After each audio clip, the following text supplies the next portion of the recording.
Կոչ եմ անում բոլորը մեկ դառան։ Եթե ուզում են, որ շանթի գործը շարունակվի, եթե ուզում են, որ մեր երկիրը այս աղբից ազատեն, այս քաղաքական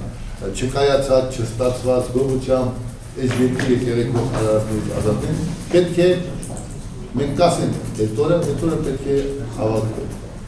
եւ կվերջացնենք բոլոր հարցականները։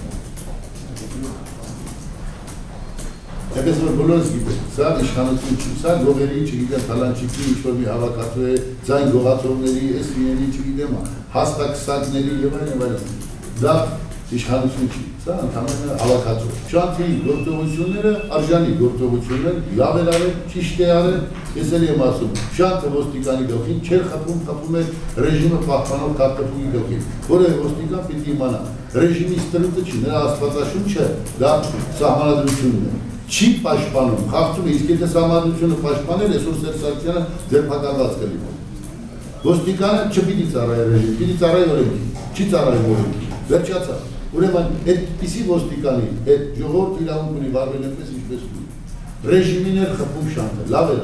այսպիսի ռեժիմ չպիտի լինի Հայաստանում։ Ում դուրը չի գալիս, թող տարածնցում ունի, մոտ ապագայում։